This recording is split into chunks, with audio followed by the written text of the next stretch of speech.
So yan na guys, so magandang umaga po sa inyong lahat. So welcome po sa akin channel, no, Kolski Mix Vlog. So farm update na po tayo ngayon guys, no. Nandito po tayo ngayon sa Sitaw area dito sa aming farm sa Gumitan. So yan guys, makikita niyo sa aking likuran.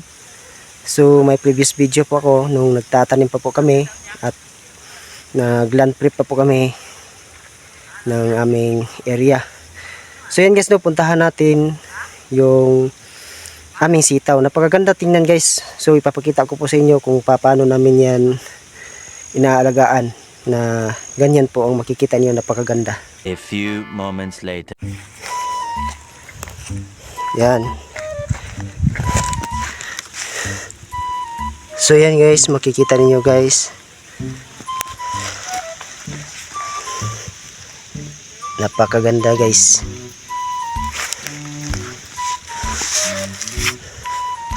Dito tayo sa gitna.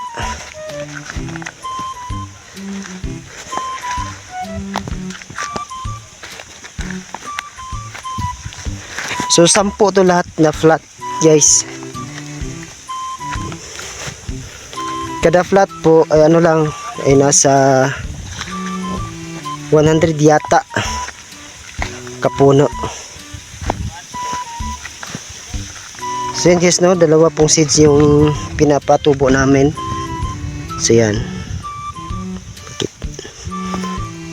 dalawa, kasi po kapag mamamatay po yung isa, pwede na rin hindi natin yan po punaan.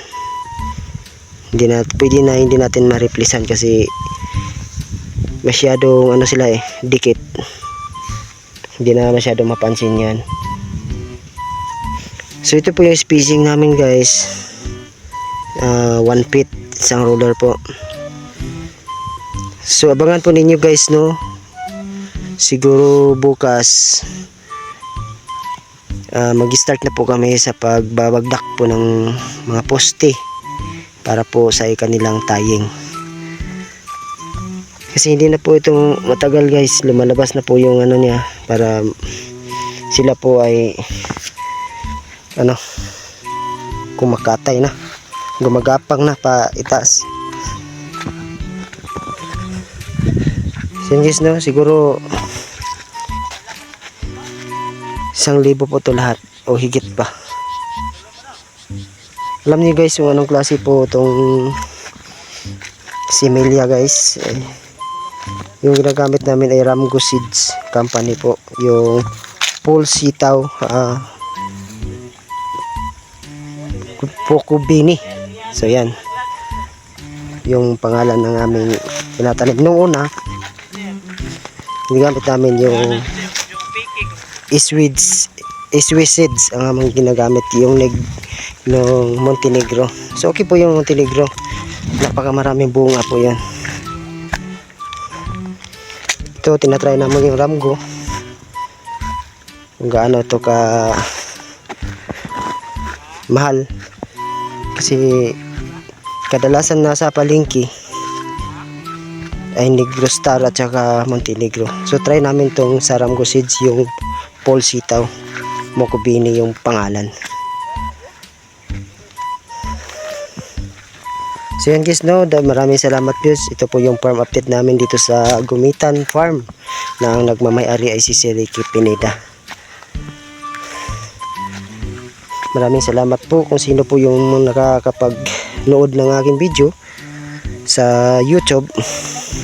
Marami pa po akong mga video doon tungkol sa aming pagpapatanim ng aming mga klaseng uri ng gulay. So dito sa kabila guys, na makikita po ninyo, nagtatanim din kami ng okra. So yan, maganda rin yung okra namin.